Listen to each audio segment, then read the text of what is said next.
This is Faith Ignited, the podcast where we put God back into history.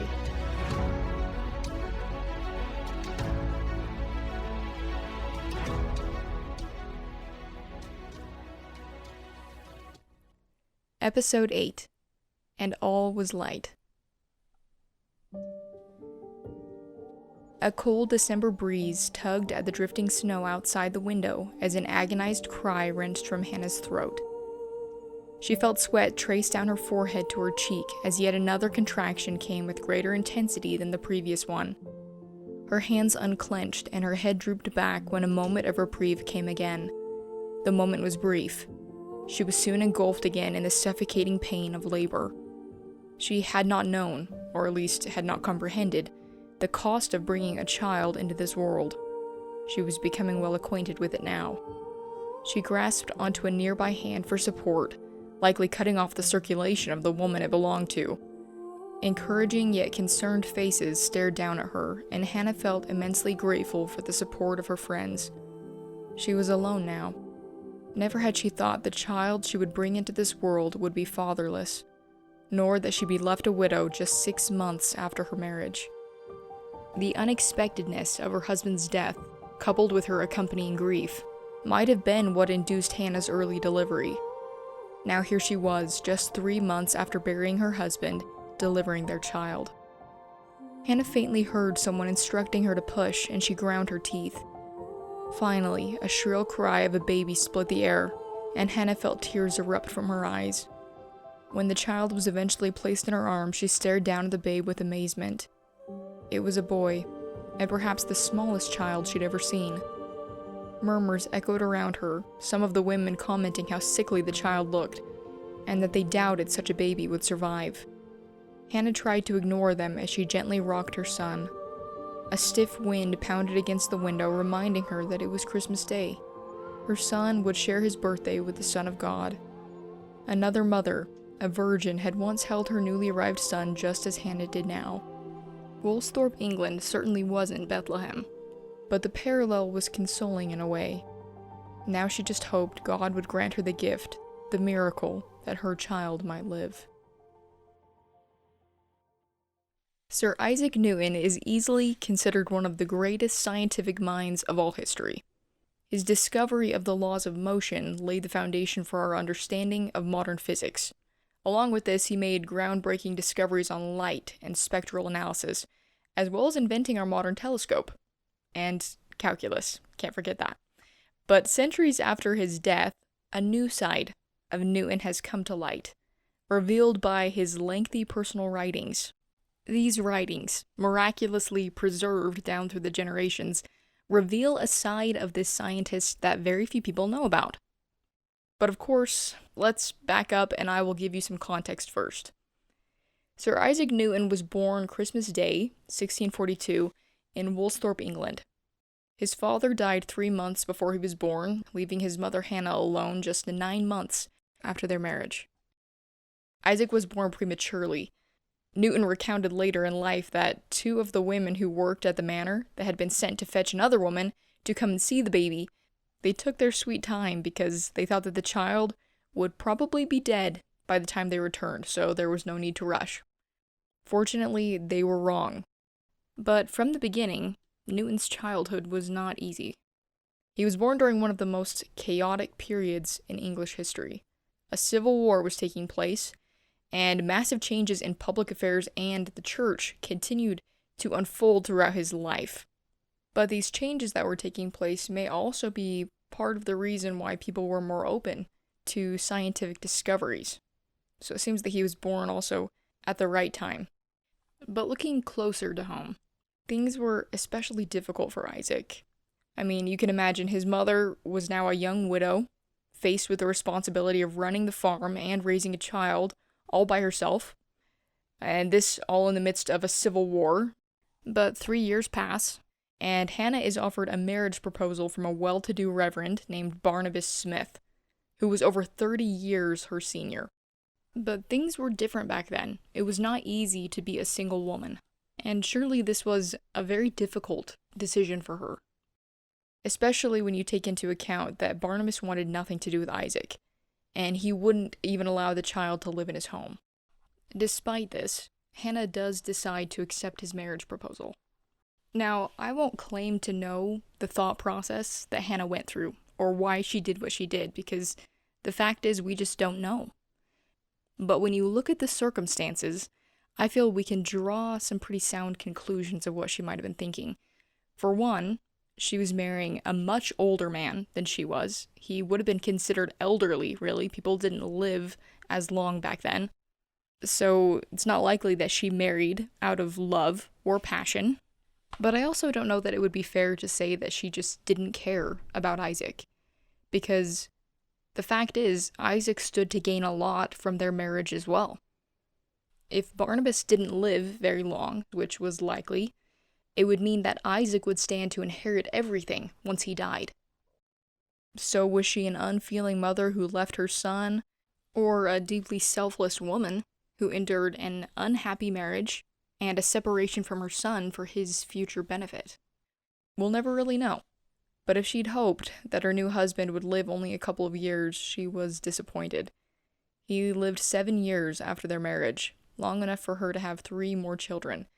So for 7 years, Isaac was left in the care of his grandparents, seeing his mother only occasionally. When Barnabas died, she came back to Woolsthorpe, but Isaac was 10 years old now, and he probably felt like his mother was almost a stranger. And on top of that, he now had 3 half-siblings, who had never experienced separation from their mother, who had received the time, attention, and affection that Isaac surely had craved all these years. That no doubt did some damage to that little boy's heart and mind. A lot of historians attribute his withdrawn nature to some of these experiences. But challenging as that was, Hannah's choice opened up many opportunities for Isaac. And chances are he would not have become the great scientist we know without these trials.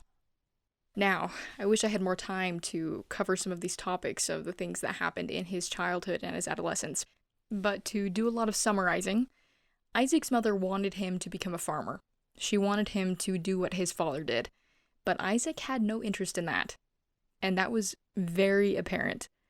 Eventually, Isaac's uncle was able to convince his mother to send him back to school. Isaac began attending Trinity College. He came home for a while during 1665 because of an outbreak of the bubonic plague. And it's from this period, where he's home, that we get this story of the apple falling on his head, thus inspiring his discovery of gravity.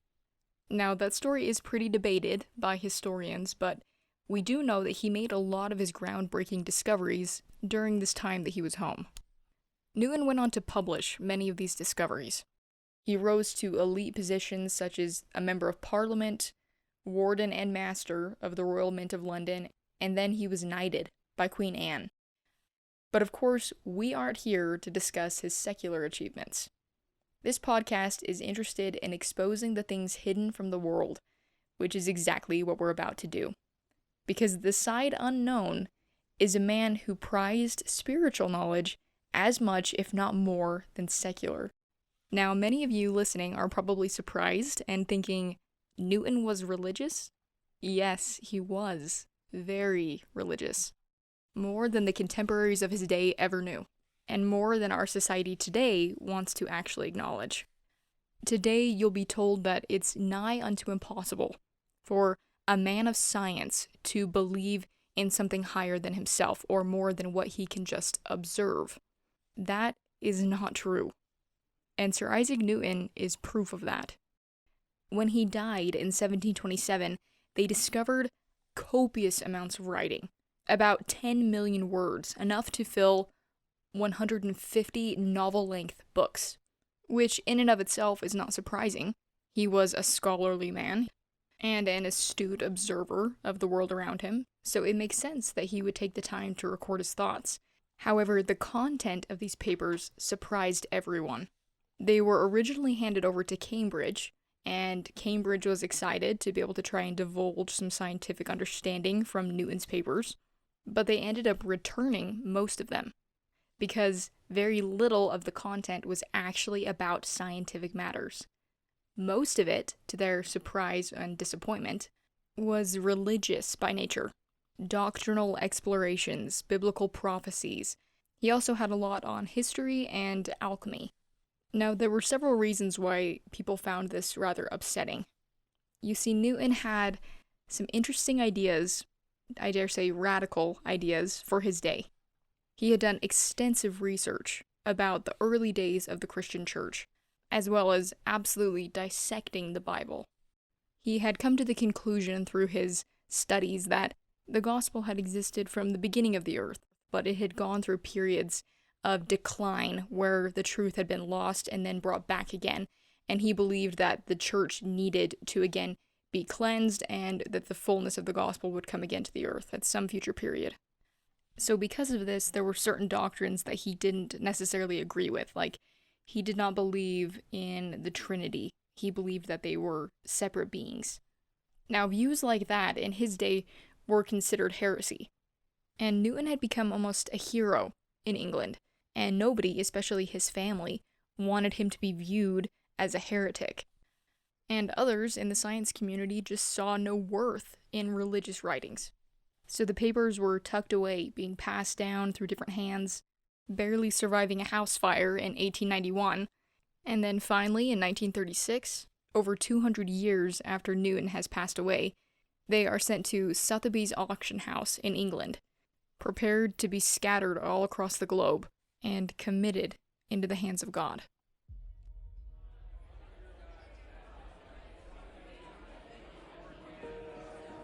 As the luncheon came to a close and people once again began gathering for the next bidding, Abraham noticed several men pulling at their cravats. The July heat outside combined with the crowd was starting to make the room feel rather stuffy. Not that Abraham himself found it unbearable. The summers of England didn't begin to compare with the burning heat he'd experienced as a child and a young man in Jerusalem. A metal chest was carried to the front, placed so as to be within the view of everyone. Some eager faces began peering around while others whispered. Most, however, looked rather apathetic. After all, what could possibly be compared to the Rembrandt and Rubens paintings sold through Christie's auction house? However, as they opened the lid to the chest, Abraham drew closer, his interest piqued. He was always interested in claiming ancient documents. As the auctioneer's voice rang out overhead, announcing the next item, Abraham's eyes widened in amazement. Had he just heard what he thought he'd heard? Sir Isaac Newton's personal writings. The Sir Isaac Newton? As the papers began being extracted from the chest, Abraham was amazed. There were so many of them. Pages upon pages. A sea of knowledge that had been locked away in that chest. A strange sensation settled over Abraham. Bids began being raised at a surprisingly low price. Clearly, very few present saw a great deal of worth in these papers. Abraham knew they were surely more valuable than those in the gathering realized, but he played the game, the one he was good at. He prided himself on having a nose for collecting. He knew when something was valuable, and these papers he instantly knew were something unique. When the bidding concluded, the pages had been distributed between 36 men, and Abraham was among them. As he looked down at the writing, chills spread down his back. Yes, there was something of deep value in these papers. Perhaps more for their content than the money they'd surely make on a resale. 2 weeks later, Abraham sat at his desk to write his wife about his discovery. Smiling to himself, he began to describe to her the magnitude of his finding. "I am now excited," he wrote. "I believe this is of the greatest significance for Newton's personal view on matters of faith. I am thrilled with the thought of acquiring them." He wrote a lot about the Bible and the Jews, about Kabbalah and all sorts of Jewish questions. As Abraham finished and put aside his quill, he glanced over at the stack of papers that contained the personal writings of Sir Isaac Newton. He felt sure a great mystery was contained within them, a mystery worth solving.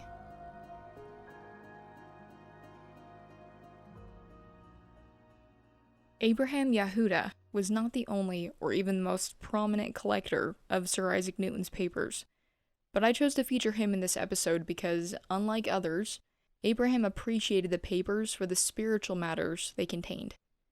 Economist John Maynard Keynes was one of the foremost to acquire Newton's writings, but he was intrigued by his works on alchemy. Abraham, on the other hand, a Jew and a brilliant scholar, had enough faith not to reject Newton's religiosity and enough intellect to be able to comprehend his works. Abraham invested around $84,000 of what would be today's equivalent in collecting Newton's writings. He's part of the reason that we have them today. Something we learn from these writings is that Newton didn't see science and religion as two different entities that must stay separate from each other, the way so many people do today, but rather as two coexisting and supporting truths. He said, "I can take my telescope and look millions of miles into space, but I can go into my room and in prayer get nearer to God and heaven than I can when assisted by all the telescopes on Earth." He wanted to know not just how things came to be, but why they came to be. He said, "Gravity explains the motion of the planets, but it cannot explain who set the planets in motion." Now, coming from the guy who discovered gravity, that's really saying something. In his scientific treatise on optics, Newton wrote, "Whence is it that nature doth nothing in vain? And whence arises all that order and beauty which we see in the world? Was the eye contrived without skill in optics, and the ear without knowledge of sounds?" In other words, he's saying, whoever set these things in motion was the most skilled being in the universe. He must understand the ins and outs and complexities of these things perfectly if he created them. Newton goes on to confirm this thought by continuing, "Does it not appear from phenomena that there is a being incorporeal, living, intelligent, omnipresent, who in infinite space sees the things themselves intimately, and thoroughly perceives them and comprehends them wholly?" Consider this. If one of the greatest minds in all history had the humility to see evidence of God all around him, shouldn't we be able to as well? When did humanity become so foolish and arrogant to think that we can remove God's signature from his work and attribute it to chance? Newton said, "Don't doubt the Creator, because it is inconceivable that accidents alone could be the controller of this universe." He also said, "In the absence of any other proof, the thumb alone would convince me of God's existence." But so many scientists today try to tell us that the world just came about as an accident, that it just happened. But that stands in sharp contrast to the evidence all around us of a purposeful, loving God who put such time, attention, and affection into his work. He's the author of such beauty and order. As Paul put it, it's the evidence of things not seen. God isn't a magician. He's a scientist, and a mathematician, and an artist, and so on. Clearly, Newton understood this. Newton said, "I do not know what I may appear to the world, but to myself I seem to have been only like a boy playing on the seashore, and diverting myself in now and then finding a smoother pebble or a prettier shell than ordinary, whilst the great ocean of truth lay all undiscovered before me." Newton's motivation for so much of what he did was that he wanted to understand the workings of God and the laws by which he operates. As Alexander Pope poetically penned, "Nature and nature's laws lay hid in night. God said, 'Let Newton be,' and all was light." Something that has been impressed upon my mind since starting this podcast are the individual purposes we each have in life. I can promise you that my purpose in life is not to contribute to the science world, but I'm grateful for those who have sought enlightenment in that area, because they bless my life. I think we'd all be wise to ponder what we might do to bring God's workings and his goodness to light, because all enlightenment, all discovery is because of him, even if we don't acknowledge it. I think this idea is beautifully illustrated by a quote from Frank W. Boreham, an English Baptist preacher. Speaking of some of the events of the early 19th century, he said, "Men were following, with bated breath, the march of Napoleon, and waiting with feverish impatience for the latest news of the wars. And all the while, in their own homes, babies were being born. But who could think about babies? Everybody was thinking about battles. In 1 year, between Trafalgar and Waterloo, there stole into the war a host of heroes. In 1809, Gladstone was born at Liverpool. Alfred Tennyson was born at the Somersby Rectory. And Oliver Wendell Holmes made his first appearance at Massachusetts. Abraham Lincoln drew his first breath at Old Kentucky. Music was enriched by the advent of Frederick Chopin at Warsaw and of Felix Mendelssohn at Hamburg. But nobody thought of babies. Everybody was thinking of battles. Yet which of the battles of 1809 mattered more than the babies of 1809? We fancy that God can only manage his world by big battalions, when all the while he is doing it by beautiful babies. When a wrong wants righting, or a work wants doing, or a truth wants preaching, or a continent wants opening, God sends a baby into the world to do it. Sir Isaac Newton came as a small and frail baby, but he grew into one of the greatest minds in all of history. He brought to light so much understanding about God's laws and how they govern this world.